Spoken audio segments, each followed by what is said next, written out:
بسم الله الرحمن الرحيم والصلاة والسلام على سيدنا محمد وعلى آله وأصحابه أجمعين. As you can see, and we have seen that 2 weeks ago when we discussed the beginning of Surah Ad-Duha, that another chapter that starts with the genre of the oath. Allah subhanahu wa ta'ala is swearing here by the beginning of the day, okay, when things are really very evident, okay, after the sun rises, and this is really the brightest, if you like, part, okay, of the day. And he also swears by the night as it really comes into like a standstill. Okay. The point that it's worth really remembering here is that Quran uses the universe or images from the universe to because it is very concrete and is common. The universe is common to everybody. Okay, everybody sees the day and different parts of it, and experiences the night and the different parts of it. So there is no, as I think it is in the Bible, that it rains on the just and the unjust.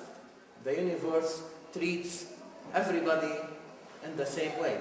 As Quran says, كُلًّا نُمِدُّ هَؤُلَاءِ وَهَؤُلَاءِ مِنْ عَطَاءِ رَبِّكَ. Okay, everybody has a share of this. Okay, regardless. Okay, if you are talking about believers or non-believers, it is basically the universe does not really discriminate as a given from Allah subhanahu wa ta'ala to all his creatures. Okay, it's part of his generosity. So it is common, and we have seen in different ways how Quran starts from the common. Okay, so everybody can see what Quran is really talking about. So it resonates, okay, in the reasoning and in the mentality and in the psychology of every human being. And Quran will use that because these images from the universe are very concrete, tangible, okay, can be seen and felt, okay, and to deliver a message that is sometimes very abstract, an idea that is basically intelligible, but it is not physical. It can be understood. Okay, so the universe becomes a very important resource for the human being to understand more difficult and more abstract, really, ideas. And I think this is really a big or very important advancement. Because Quran, again, remember that we are really talking very, very early in the history of the message of Islam, where in the early revelation,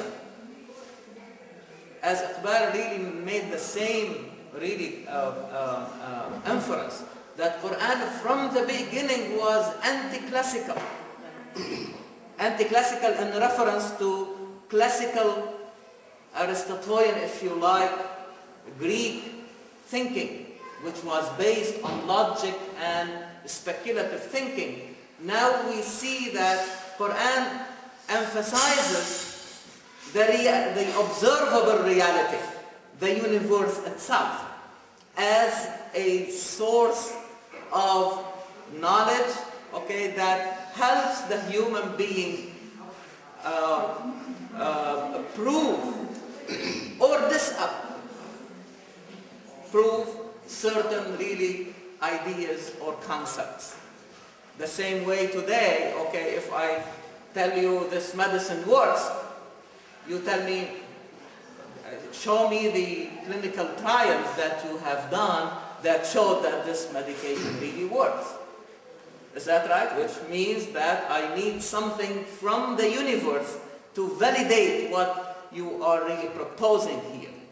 So Quran is using, again, through the genre of the oath, the universe or these images, these concrete images from the universe, in order to deliver more difficult to understand, more abstract ideas.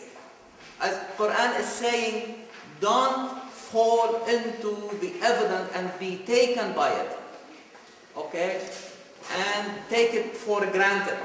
You have to continue working for something that even better. Don't be taken or be in despair or lose hope as you see the night, okay, going into that state of a standstill, as if things are not going to change, in order to say, مَا وَدَّعَكَ رَبُّكَ وَمَا قَلَى. O Muhammad and all your followers, Quran, if you see that the answers are not coming forward quickly, okay, under the rush, as Brother Najib was telling us last time, under the rush of all these questions, okay, and people are expecting from you answers right away. Quran is saying, no, this is going to happen on our own terms, on our agenda. We know what would be the right time for the revelation of these answers and solutions. And so do not under this rush start bringing answers from yourself, okay, or from other resources. But Quran is and should continue to be the reference for the direction and the meaning of our actions. Okay?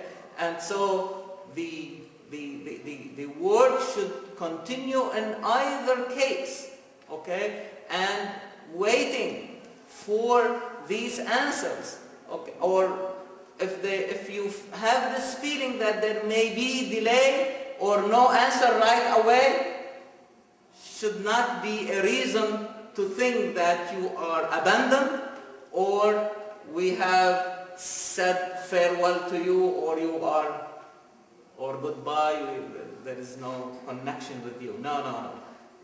In fact, what is coming, the next is better than what you have now. The future is better than the present. وَلَلْآخِرَةُ خَيْرٌ لَكَ مِنَ الْأُولَى. The next is better than the present. Okay, the future is better than the present. وَلَسَوْفَ يُعْطِيكَ رَبُّكَ فَتَرْضَى. This given will continue.